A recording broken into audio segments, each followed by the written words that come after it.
Eh, ya, ketika bicara tentang Khaybar ini jelas tidak bisa dipisahkan dengan orang Yahudi.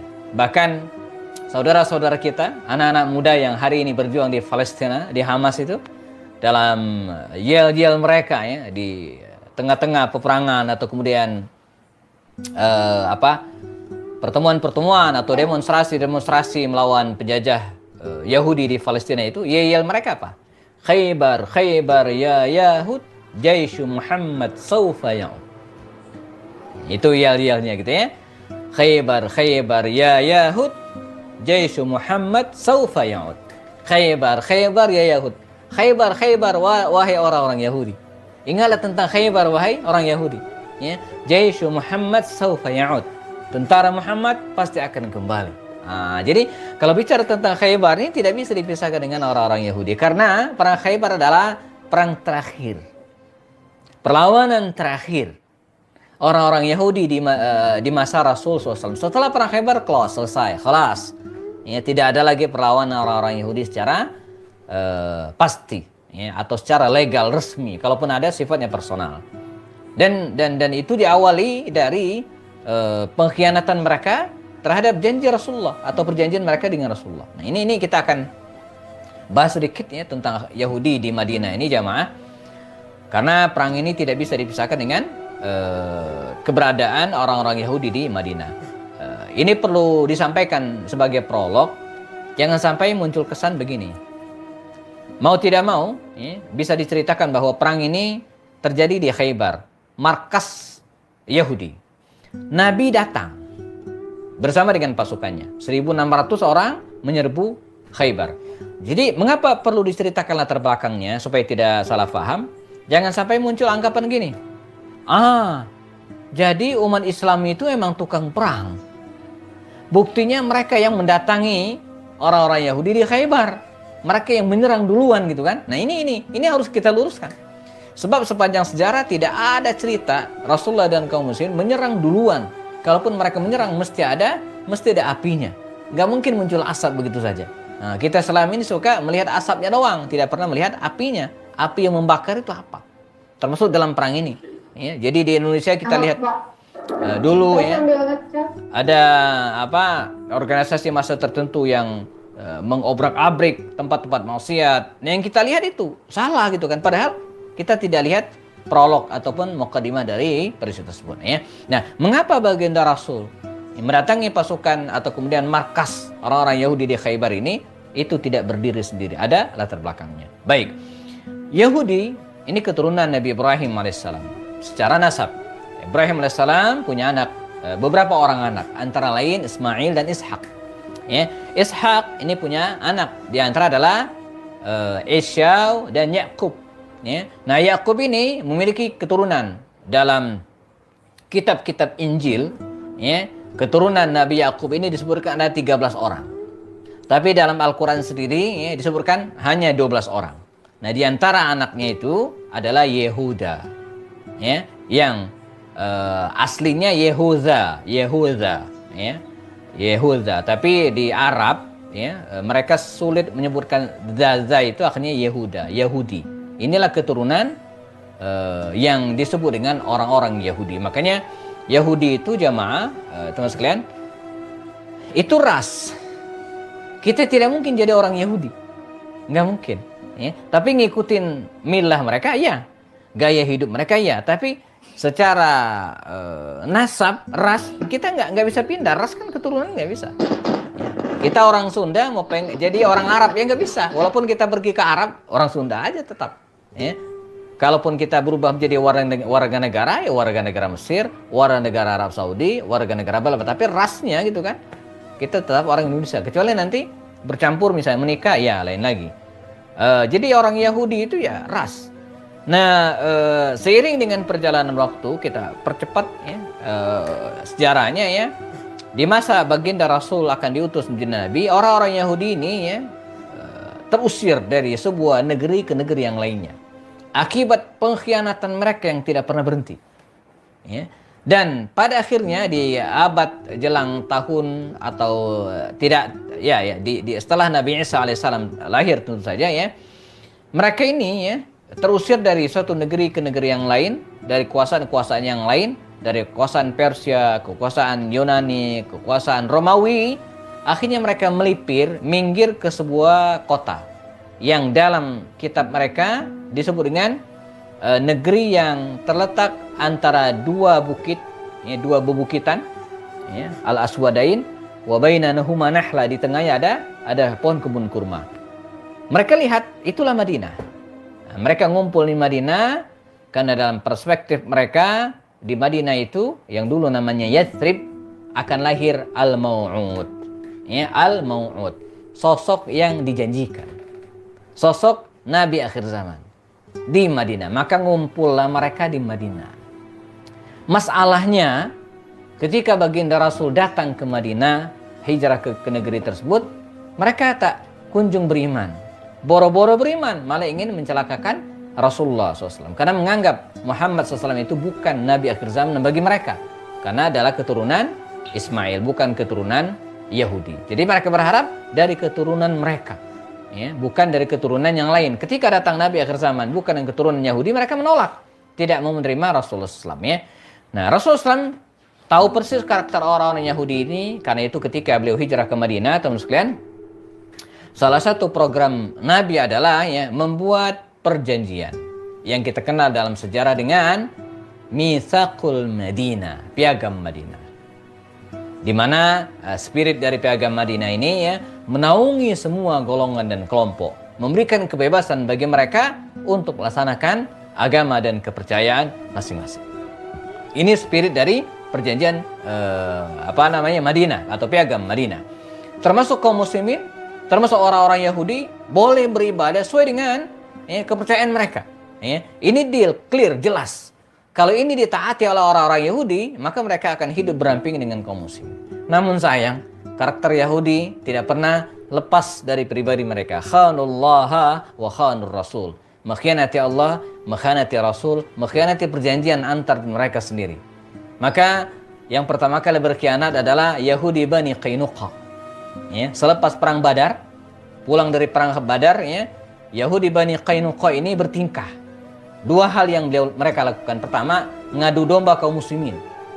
Ya, mereka tidak senang melihat kalangan Ansar, kalangan Muhajirin, kaum muslimin ngopi bareng, ketawa-ketawa. Apalagi mereka pulang dari perang Badar, yang senang luar biasa. Ini menimbulkan iri bagi orang-orang Yahudi ini. Maka salah seorang di antara mereka mendatangi kelompok kaum muslimin yang sedang bercanda, bergurau ini, ya, bersenang-senang, santai, dan memprovokasi mereka. Ya, untuk kembali menghidupkan tradisi jahiliyah berperang.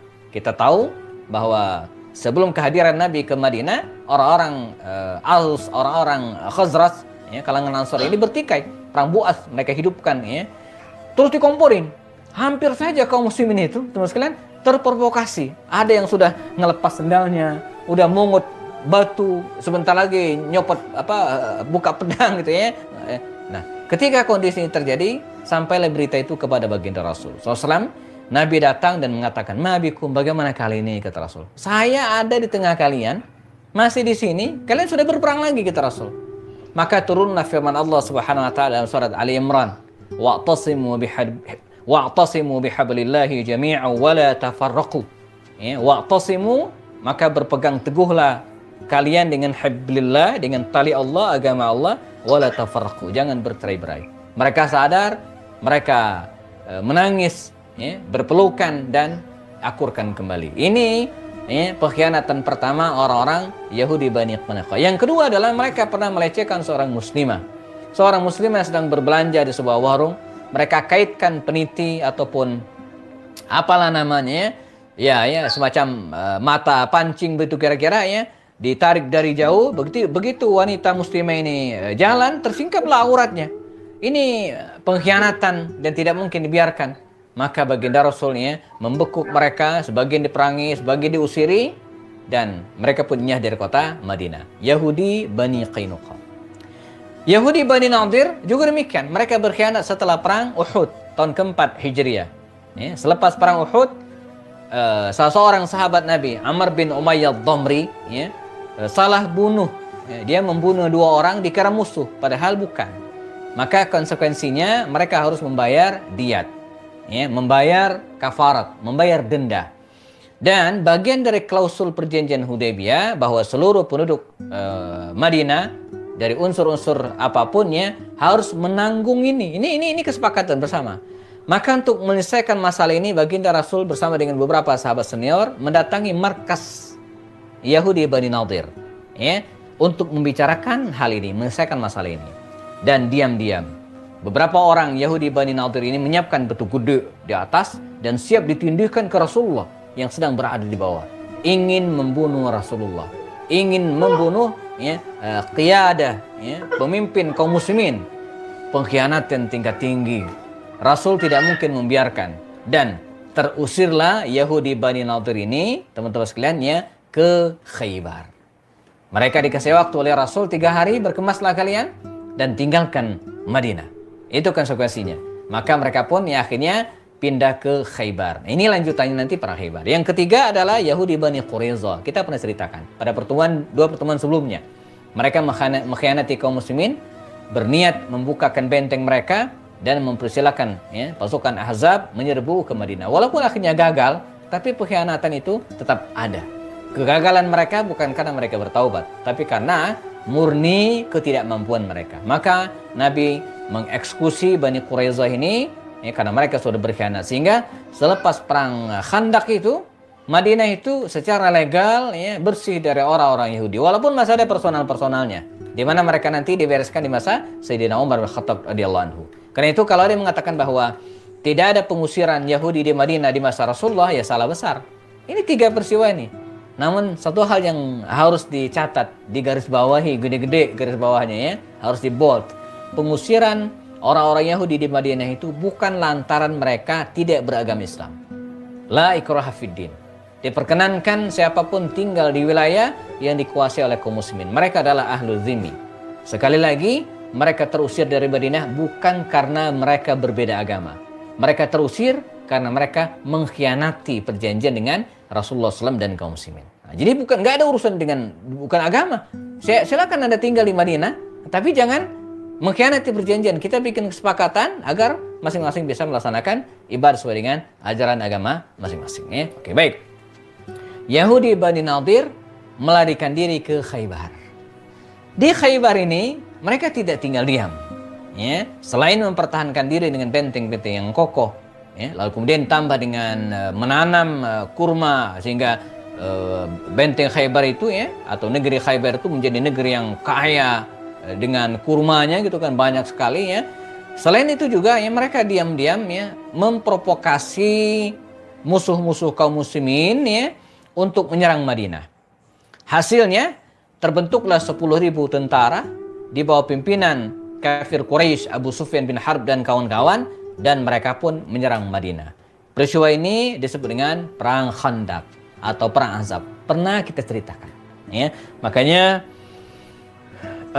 Dr. Munir Muhammad Ghadban ya, Dr. Munir Muhammad Ghadban dalam kitabnya Al-Manhaj Al-Haraki, dalam kitab ini ya, beliau mengatakan perang Khandaq atau perang Ahzab adalah produk asli orang Yahudi. Ya. Mereka lah yang menginisiasi, mereka lah yang memprovokasi gitu ya orang-orang Yahudi Bani Nadir dari Khaybar. Nah uniknya ketika perang berlangsung mereka nggak datang. Jadi emang kompor emang ya. Jadi ya provokator doang ya. Jadi satu pun mereka tidak store tentara. Mereka tetap berada di Khaybar, memantau dari kejauhan. Nah, ini kesalahan yang sangat besar. Ini ibarat api di dalam sekam. Jika dibiarkan, suatu saat akan membakar. Ya, lambat laun akan membahayakan kaum muslimin. Tapi untuk mengeksekusi mereka ada waktunya. Rasulullah harus melakukan apa sesuai dengan skala prioritas. Ya, mana yang harus didahulukan, mana yang harus ditunda, dan mana yang tidak perlu dilakukan. Harus itu.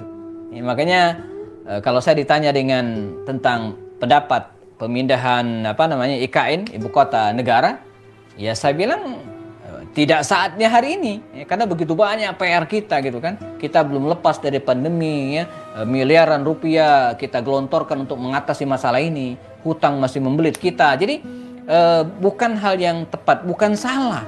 Karena dalam sejarah Islam sendiri, perpindahan ibu kota ini bukan hal yang tabu. Bahkan di masa Khulafaur Rasyidin juga terjadi. Di masa Bani Umayyah, Bani Abbasiyah, bahkan Turki Utsmani juga, ya, mereka melakukan pemindahan ibu kota, tapi pada saat yang tepat. Ya. Nah, Rasulullah SAW melihat waktu yang tepat itu kapan? Setelah urusan dengan orang-orang kafir Quraisy beres. Setelah selesai semua beres, maka baginda Rasul, ya, segera membentuk pasukan, ya, dan menuju ke Khaybar. Ya. Khaybar sendiri jamaah, kalau kita lihat kondisinya, ini sebuah tempat dulunya tempat yang subur. Berjarak sekitar 60 atau 80 mil, sekitar 160 sekian kilometer ke arah utara dari Madinah. Ya.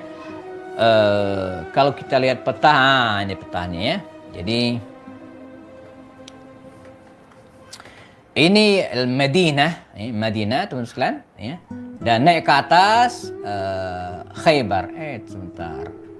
Ke atas ini Khaybar. Nah, ini Khaybar. Jadi Madinah ke atas Khaybar. Kalau Mekah di bawah. Ya. Jadi Madinah ini, Khaybar ini, ya, sekarang masih masuk wilayah Arab Saudi karena berjarak cuma 160 km. Kalau Tabuk masih masuk wilayah Saudi. Kalau Mu'tah, nanti selepas perang Khaybar ini kita akan bicara perang Mu'tah nanti. Itu sudah masuk wilayah Yordania, bukan Saudi lagi. Ya, jadi Khaybar ini masih masuk wilayah Saudi, Arab Saudi bagian utara. Kalau kita umrah, apalagi di masa pandemi seperti sekarang, seperti tidak ada waktu jalan-jalan ke Khaybar. Tapi kalau haji, insya Allah ada waktu, karena waktunya banyak, ya, waktunya cukup. Ya.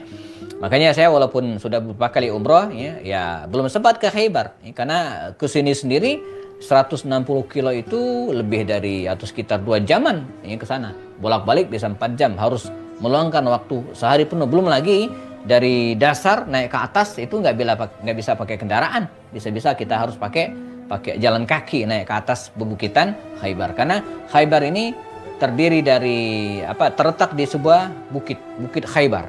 Ya. Dulu tempat ini subur, ya, ditanam pohon-pohon kurma yang sangat subur, dan selain itu juga orang-orang Yahudi ini, ya, mereka bikin rumah sekaligus benteng. Ya, rumah sekaligus benteng.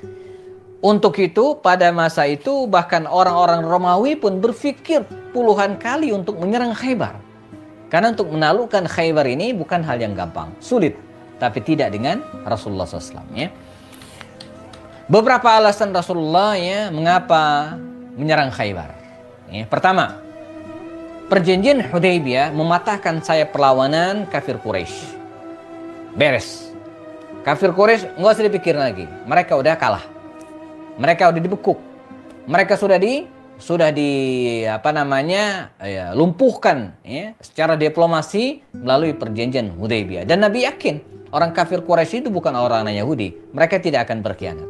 Kalaupun terjadi pengkhianatan, nanti akan bisa diantisipasi. Ya. Yang kedua, Yahudi Bani Nadir adalah penggagas, pendorong, ya, yang menginisiasi, provokator terbentuknya pasukan Ahzab yang menyerang Madinah pada peristiwa Khandaq. Mereka yang paling bertanggung jawab terhadap peristiwa serangan terhadap kaum muslimin dalam perang Khandaq. Bani Nadir menjadikan Khaybar bukan hanya tempat bermukim semata, tapi juga sebagai markas militer. Dan jika dibiarkan, bak api dalam sekam. Tidak kelihatan, hanya asapnya doang sedikit, tapi membakar. Jika dibiarkan, maka harus segera dipadamkan. Ya. Bani Nadir sedang menyiapkan makar dan untuk terus-menerus, ya, melenyapkan kaum muslimin dari Madinah. Persis seperti api dalam sekam, ya, yang terus membakar, yang akhirnya bisa memusnahkan kaum muslimin di Madinah. Ini paling tidak ada 3 atau 4 alasan Rasulullah memberangkatkan pasukannya ke Khaybar. Kembali dari Hudaybiyah, Rasulullah berada di Madinah di bulan Zulhijjah. Ya, karena perjanjian Hudaybiyah itu kan di bulan Zulhijjah. Dan berada di Makkah, di Madinah di bulan Muharram. Ya. Pada bulan Muharram praktis Nabi tidak kemana-mana, ya, karena tidak boleh berperang. Nah, pada sisa-sisa akhir di bulan Muharram tanggal 20 sekianan, ya, diprediksi kalau mereka berangkat tiba di Khaybar nanti sudah bukan bulan Muharram lagi. Sudah lewat bulan Muharram. Ya, karena Nabi menghindari berperang di bulan Muharram. Karena Muharram itu adalah syahrun min arba'at ashhur al-Muharram. Satu dari 4 bulan Muharram atau bulan haram.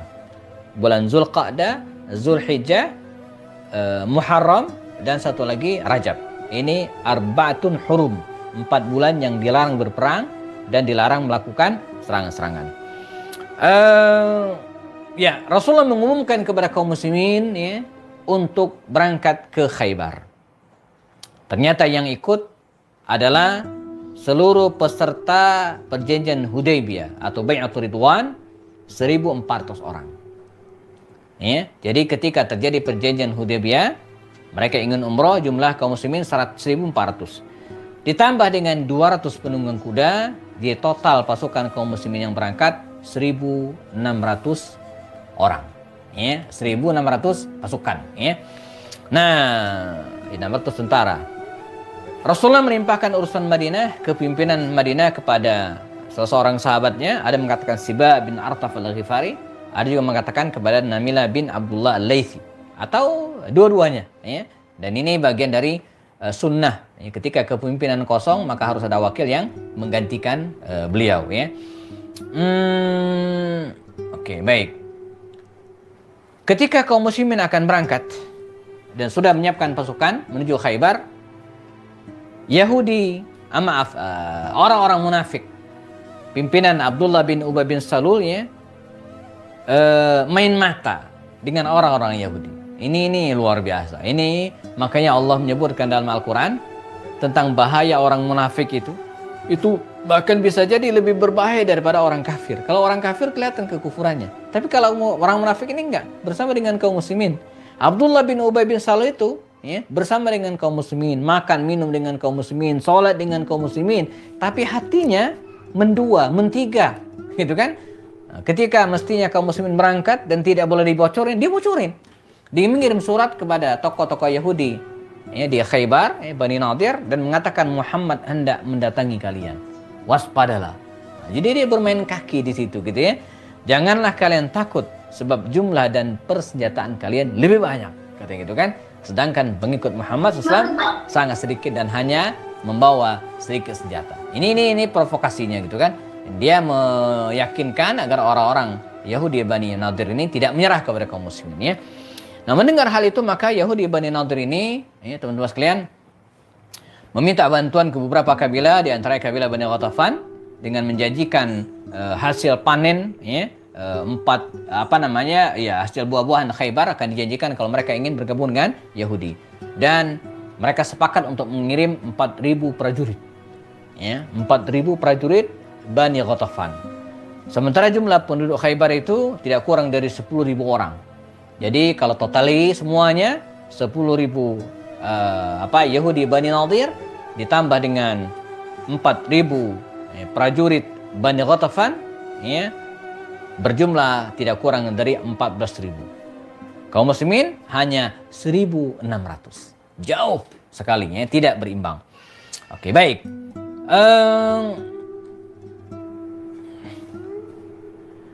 Rasulullah ya, melakukan perjalanan, dan catatan riwayat begitu detail ya, mengisahkan perjalanan mereka ini.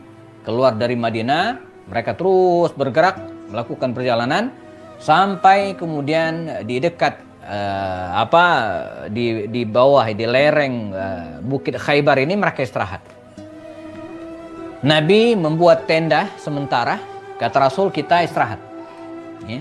Saya tidak ingin melakukan serangan di malam hari. Kita serang mereka di waktu fajar. Nah, jadi habis sholat subuh ya, rencananya mereka akan menyerbu Khaybar, ya, melumpuhkan benteng Khaybar. Ini Khaybar ini teman-teman sekalian, seperti yang sampaikan tadi ya, adalah negeri ya, atau wilayah berbenteng dan bebukitan. Secara umum ya, Khaybar ini bisa dibagi dua bagian. Bagian pertama terdiri dari 5 benteng besar. Benteng Naim, benteng Sa'ab, benteng Qal'ah, dan benteng Ubay, serta benteng Nizar. Sementara bagian kedua ini memiliki 3 benteng. Benteng Qamus, benteng Luwatih, dan benteng As-Salalim. Ini nama-nama benteng Khaybar ya. Nah, kaum muslimin bergerak, ada banyak cerita sebelum penyerangan. Di antaranya ada ketika Nabi habis sholat subuh ya, sedang menyiapkan pasukannya, Nabi berjalan sedikit memantau ke atas Khaybar ya, di lereng bukit tersebut. Nabi menemukan seorang penggembala yang dalam kitab Sirah Ibnu Hisham itu tidak disebutkan namanya, cuma dikatakan Al-Aswad, seorang budak yang hitam ya, menggembalakan kambing. Dan Nabi menghampiri, kata Rasul SAW, kambing-kambing siapa yang Anda miliki atau yang Anda gembalakan? Kata dia, punya orang-orang Yahudi Bani Nadir. Rasulullah ya, mendapatkan informasi yang banyak tentang keberadaan orang Yahudi ini dari penggembala kambing ini, gitu kan? Dan bukan hanya itu, baginda Rasul bahkan mengajak penggembala kambing ini ya untuk masuk Islam, dan dia bersedia. Dan dia masuk Islam, ikut berperang bersama Rasulullah. Ada hal menarik ketika dia bergabung dengan kaum muslimin, terus kata Rasul, bagaimana dengan kambing-kambing Anda? Di sini bijaknya Rasul, Nabi tidak merampas. Enggak, kalau Nabi mau udah dirampas, tapi Nabi enggak dirampas ya. Belum, nanti setelah peperangan baru. Kata laki-laki ini, Aswad ini ya, jangan khawatir ya Muhammad ya. Saya cukup tepuk punggung hewan ini, maka dia akan kabur dan kembali ke tuannya. Dan itu yang mereka lakukan.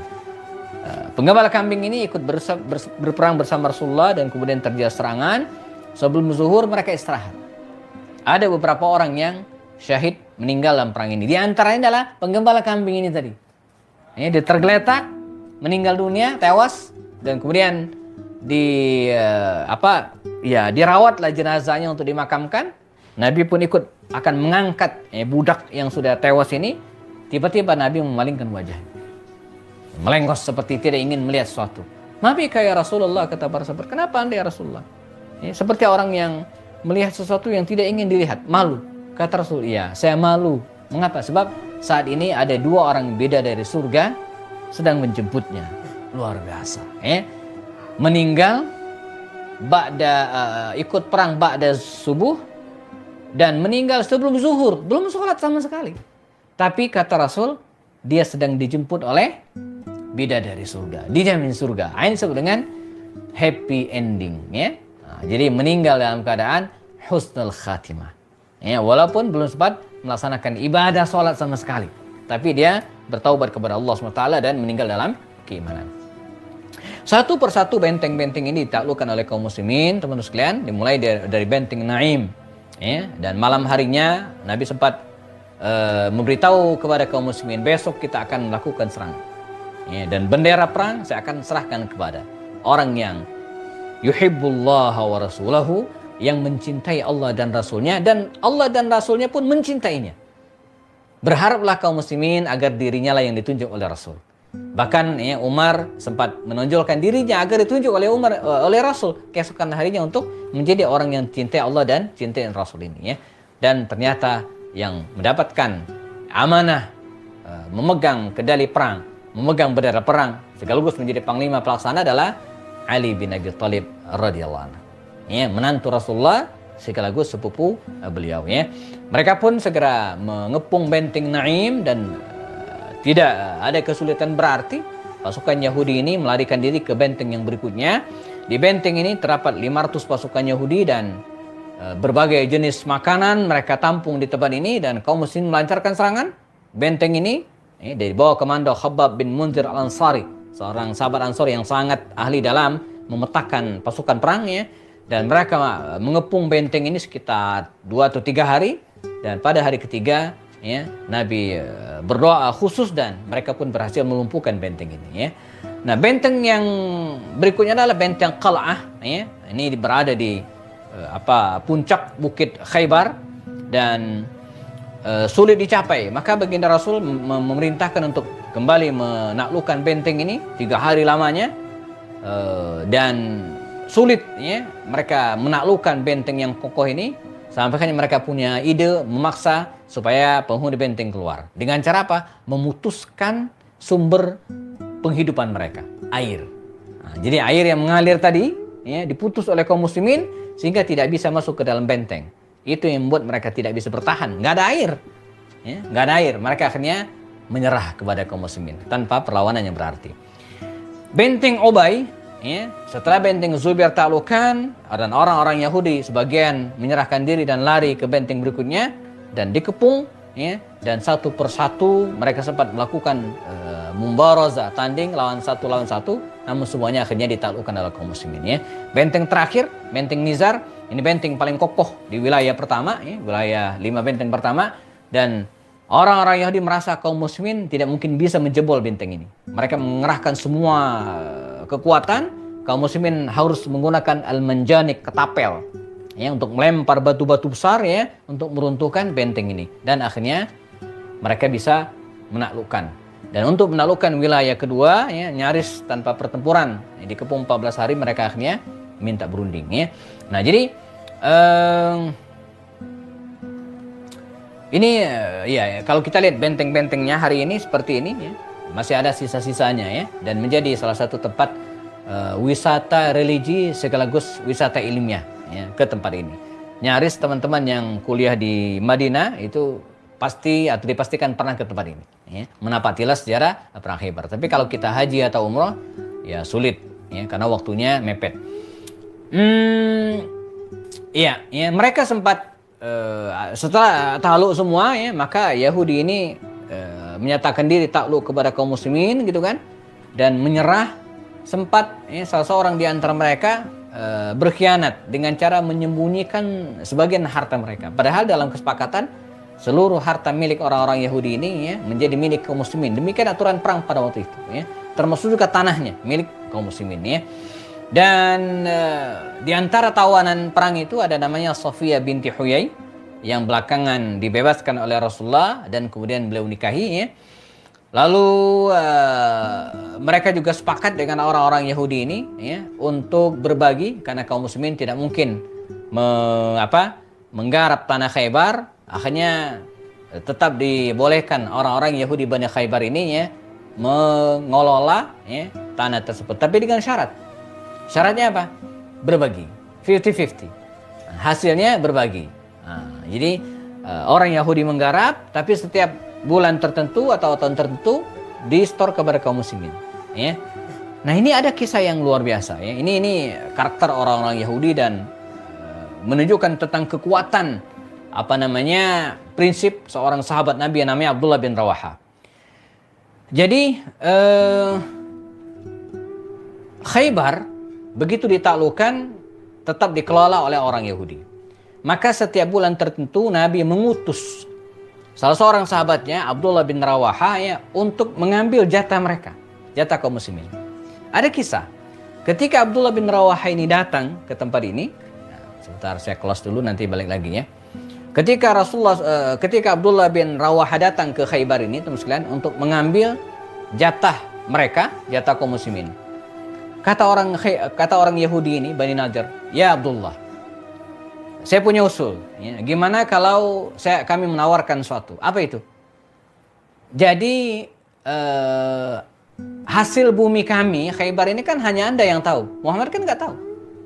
Nah, kita bikin kesepakatan ini dengan Anda saja. Jadi mereka ingin curang. Jadi misalnya hasil kekayaan Khaybar yang mestinya distorkan kepada kaum muslimin, misalnya contoh saja 100 kilo, misalnya 100 kilo. Kata mereka, "Ya Abdullah bin Rawaha, ya, kita kerjasama. Jadi yang tahu 100 kilo ini kan Anda doang. Nah, kita kerjasama, kami cukup store 50 kilo saja."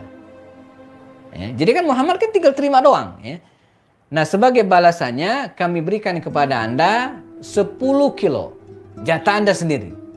Ini namanya nyogok. Jadi Abdullah bin Rawaha ini pengen disogok. Apa kata Abdullah bin Rawaha? "Wailakum," katanya, "sialan Anda. Sungguh orang yang paling saya cintai adalah Rasulullah dan kaum muslimin. Dan orang yang paling saya benci adalah kalian. Kalau saya mau berbuat curang, tentu saya akan curang kepada kalian, bukan kepada Rasulullah." Ini stres, gitu kan. Jadi benar-benar tidak masuk akal, ya. Mereka ingin mencurangi Rasulullah dan yang di hadapan mereka bukan sahabat sembarangan, Abdullah bin Rawaha. Ini saya kira fakta ini yang kemudian kita alami juga pada hari ini. Saya dulu, ya, sempat lama, bukan lama maksudnya, pernah ngobrol dengan salah seorang teman kita yang sudah almarhum ya, yang pernah jadi anggota dewan, Pak Teguh Rehananto. Dari lisan beliau saya dengar. Katanya, Ustadz, saya di bagian dia di dewan dulu, di bagian keuangan, yang tahu persis keuangan pemerintahan Kota Bogor ya. Jadi ini bukan hanya di Kota Bogor saja, tapi di berbagai wilayah, bahkan tingkat pusat juga demikian. Jadi negeri atau keuangan negeri kita ini, kata almarhum, ya, keuangan negeri kita ini bocor kiri kanan, bocor atas bawah. Apa maksudnya? Pertama, bocor di awal katanya. Nah, Abdullah bin Rawaha tadi itu bocor di awal. Dalam anggaran negara disebut dengan bocor di awal. Misalnya, sebuah perusahaan ya, wajib membayar pajak ke negara, contohnya 100 juta per tahun. Ini contoh saja.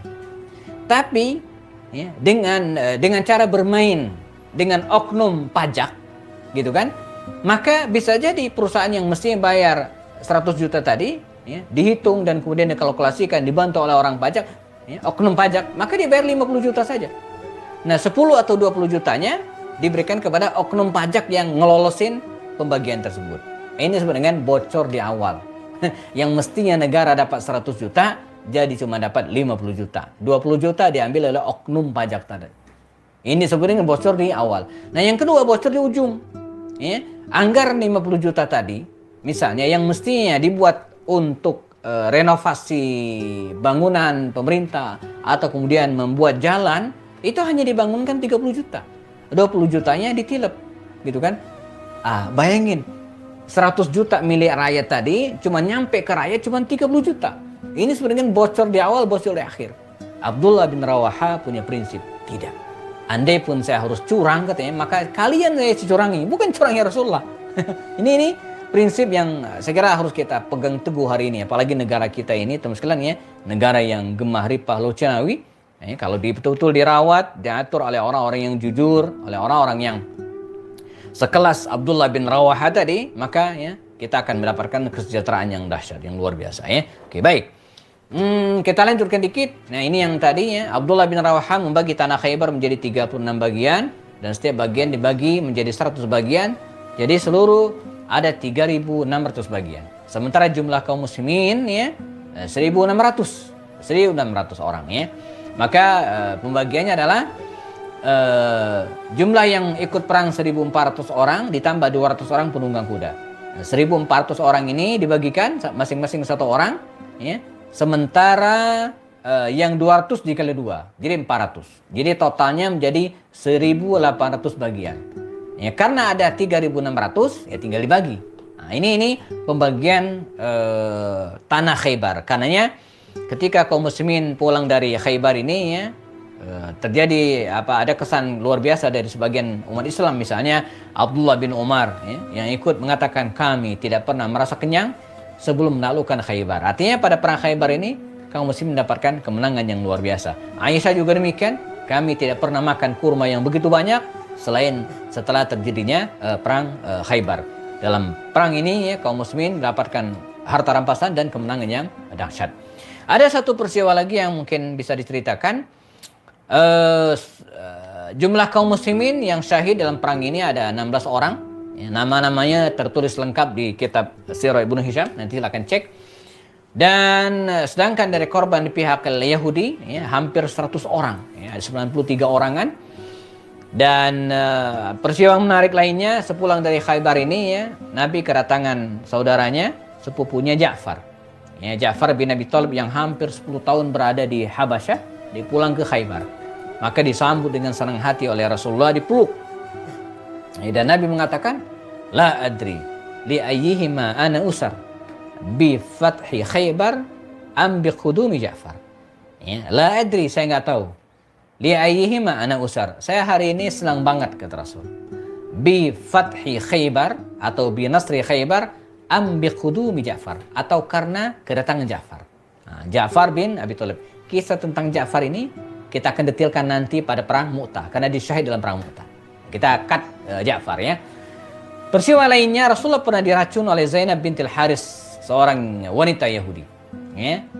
Jadi selepas peperangan, kaum muslimin istirahat, kemudian masak sayuran, ya, masak kambing ya, Nah, di antara tukang masak mereka itu adalah seorang Yahudi ya, yang dipekerjakan karena dia pintar masak.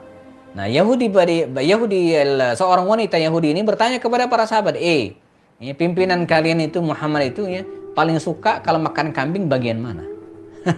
Ya, para sahabat polos menjawab, bagian pahanya. Emang gede sih itu, emang enak gitu ya.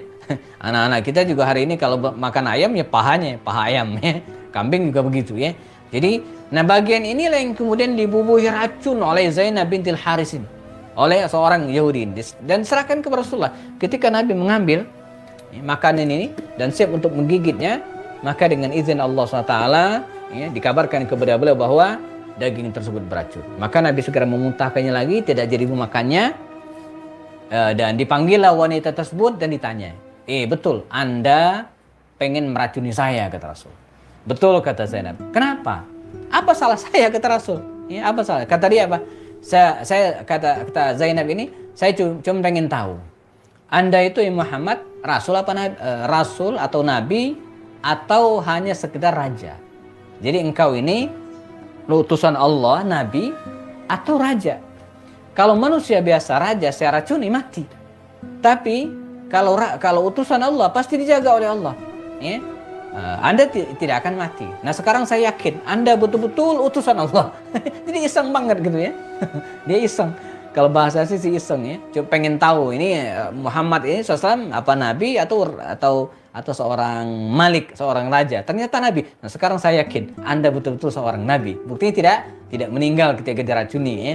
Namun sayang racun tersebut sempat dimakan oleh Bishr bin Ma'rur, salah seorang sahabat Nabi, dan dia pun terbunuh dalam peristiwa tersebut ya. Nah, ulama beda pendapat nasib Zainab ini, ada yang dikatakan dimaafkan oleh Rasul, tapi ada yang mengatakan dieksekusi karena dia telah menyebabkan meninggalnya salah seorang sahabat Nabi ya. Nabi selepas dari tempat ini, Nabi naik ke atas ya, dan kemudian mengamankan beberapa daerah, ada namanya daerah Fadak ya, bagian atas, bagian utara Khaybar. Kemudian Wadil Qura dan beberapa tempat yang lainnya ini juga diamankan oleh kaum muslimin. Nabi pulang ke Madinah pada akhir bulan Safar ya, atau awal Rabiul Awal tahun ke-7 Hijriah, dan beliau berangkat pada pertengahan atau akhir bulan Muharram. Jadi ya, keberangkatan Rasulullah menuju Khaybar lebih dari sebulan lamanya. Lebih dari sebulan lamanya. Setelah itu baginda Rasulnya pulang kembali ke Madinah Al-Munawwarah. Nah, satu hal yang menarik lagi ketika Rasulullah pulang ke Madinah ini, jamaah, teman sekalian, pernah atau dalam perjalanan tersebut ya, Nabi dan pasukannya istirahat malam hari. Kata Rasul kepada Bilal bin Rabah, ya Bilal, kita istirahat, pasang tenda sementara. Ya, mereka campingnya kan di padang pasir dan jarang hujan. Kalau kita biasanya campingnya kan di tengah hutan dan sedikit-sedikit hujan. Kalau ini kan enggak, di padang pasir. Ya. Jadi ya ada yang ada alasnya, ada juga yang tidak. Ya berbahan aja sebarang tempat di padang pasir ini gitu ya. Jadi enggak hujan gitu ya. Kata Rasul, dia Bilal, ente jaga. Nanti pas jelang subuh bangunin kami. Kita sholat subuh, istirahat. Siap ya Rasulullah, kata Bilal bin Rabah. Maka yang lain rebahan, istirahat, tidur. Hanya beberapa orang yang tidak, termasuk Bilal bin Rabah. Dikisahkan Bilal pada waktu itu, ya dia duduk nyender ke kaki seekor unta, nyender beginilah. Kayak teman-teman di sinilah ada yang nyender, ya. Bu Dini nyender tuh, nyender gitu ya. Saking asiknya, ya, Bilal bin Rabah ini nyender di kaki unta, untanya itu jelepok, duduk gitu ya, semakin asik tuh Bilal nyender, ketiduran. Makanya kalau taklim jangan nyender ya, karena ketiduran. Bilal ketiduran. Bilal ketiduran teman-teman ya. Nabi dan para sahabat udah ketidur lebih dulu. Dan kisah mengatakan ya, mereka ketiduran berjamaah. Dan tidak ada yang membangunkan mereka itu illa atau hatta darabathum syams. Darabathum asyamsu. Cahaya matahari lah yang membangunkan mereka. Artinya udah terang. Tapi kan mereka tidurnya di padang pasir. Jadi begitu muncul matahari di ufuk timur, ya langsung menerpa wajah mereka atau kaki-kaki mereka. Kalau kita kan di Bogor dikelilingi oleh bebukitan, Ya kadang jalan jam 6 lewat juga belum kelihatan matahari, padahal syuruknya udah setengah jam yang lalu ya, karena banyak pepohonan dan bubukitan. Nah, konon ya kota Bogor ini adalah kota kedua di dunia yang paling banyak petirnya gitu kan, karena dikelilingi oleh bukitan sehingga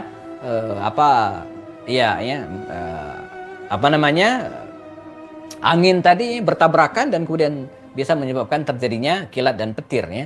Kalau di Jazirah Arab kan tidak. Begitu mereka buka mata, matahari sudah terbit. Ya. Ketiduran berjamaah. Kata Rasul, ayo segera berwudu, kemudian kita sholat. Keluarlah sabda Nabi mengatakan, ya, faman nasya, idza nasya ahadukum, idza nama aw nasya ahadukum, idza nama aw nasya ahadukum ya, fal yusalli idza zakaraha. Maka sholatlah ketika diingat. Makanya kita hari ini kalau ada yang ketiduran gitu kan, misalnya bangun-bangun udah jam 8, kan subuh 12 tuh. Nah, segera sholat. Ya, sholli idza zakaraha. Atau malam juga begitu. Ya, ketiduran habis sholat maghrib, rebahan, ketiduran. Bangun-bangun jam 10 ya masih bisa sholat ya. Tapi kalau bangun pas azan subuh kan kebablasan namanya ya. Fasholli idza zakaraha. Jadi ceritanya Nabi itu, teman sekalian, pernah ketiduran. Ya, Nabi pernah ketiduran, tapi sekali. Bukan kayak kita sering ketiduran, ini masalahnya ya. Nanti dalam perang Tabuk ya, Nabi pernah masbuk, ketinggalan 1 rakaat sholat subuh ya, Abdurrahman bin Auf yang jadi imam. Jadi Nabi itu pernah ketiduran, pernah juga masbuk, tapi sekali masbuknya, enggak kayak kita setiap subuh masbuk. Nah, jadi Nabi kembali ke Madinah Al-Munawwarah teman sekalian dengan kemenangan yang gemilang, yang luar biasa. Terakhir sebagai penutupnya, apa yang bisa kita pelajari dan beberapa hikmah yang kita bisa ambil dari peristiwa ini ya. Saya mencatat ada beberapa poin ya. Pertama, mana tadi ya, di akhir. Nanti saya kirim ini ke Bu Iis ya, supaya bisa dimanfaatkan insyaallah. Yang pertama, kejelian Rasulullah ya, menangkap peluang. Jadi Nabi jeli luar biasa, bisa memanfaatkan masa gencatan senjata dengan kafir Quraisy ya, di mana mereka lost, tidak ada musuh ya, yang harus dihadapi, maka Rasulullah menggunakan waktu itu untuk melumpuhkan Yahudi di Khaybar. Tidak ada peluang lagi gitu ya. Ini disebut dengan jeli menangkap peluang. Yang kedua, seleksi untuk para pejuang. Mereka yang ikut dalam perang Khaybar ini adalah mereka yang sudah teruji keimanannya, teruji komitmennya gitu kan. Jadi nggak sembarangan. Mengapa? Mengapa Rasulullah sangat selektif dalam memilih pasukan dalam perang ini? Karena mereka akan menghadapi Yahudi Khaybar. Mereka akan menghadapi orang-orang yang sangat culas, orang-orang yang sangat licik. Buktinya Abdullah bin Rawaha tadi, kalau nggak hati-hati, udah itu kena, gitu kan? Jadi mereka akan menghadapi orang-orang seperti ini. Jadi betul-betul ya harus dipilih orang yang betul-betul bisa dijaga komitmennya. Maka dalam konteks hari ini saya suka sampaikan ke teman-teman yang aktif di dunia partai politik gitu kan. Mereka yang akan menjadi anggota dewan itu harus betul-betul seleksi. Ya, harus diseleksi tentang akhlaknya, diseleksi tentang komitmen terhadap Islam, diseleksi terhadap komitmennya terhadap jamaah. Jadi diseleksi juga komitmennya terhadap harta. Gitu kan? Jadi jangan sampai anggota dewan tapi kemaruk harta gitu kan. Dia sangat terbutuh banget dengan harta, itu berpeluang bisa jadi koruptor gitu kan, atau sebaliknya gitu kan. Jadi maka prinsipnya kan menjadi pejabat itu orang yang tidak tergantung kepada harta. Bisa jadi dia kayak Utsman bin Affan, nggak butuh duit lagi saking banyaknya gitu kan, atau seperti Umar bin Khattab yang memang tidak perlu duit. Ya, jadi gimana orang, nggak ada yang berhasil menyogok Umar bin Khattab karena dia nggak butuh duit. Coba nyogok orang yang nggak butuh duit. Jadi di kita dulu ada Ustadz Mazhadi itu nggak bisa disogok karena dia banyak duit, nggak mau duit, ya nggak bisa. Gimana nyogok orang nggak mau duit gitu ya, nggak bisa ya. Atau orang kaya saking kayanya nggak bisa disogok, duitnya udah banyak. Ya, sama seperti Ratu Bilqis ingin nyogok Nabi Sulaiman, nggak bisa. Ya, apa yang diberikan Allah kepada saya lebih besar dari yang kalian berikan kepada saya katanya kan. Jadi nggak perlu. Ya. Nah ini disebut dengan seleksi. Yang ketiga mempekerjakan Yahudi, bukan bekerja sama. Mereka itu dipekerjakan oleh Rasul ya, dan hasilnya untuk Rasulullah. Jadi bukan bekerja sama.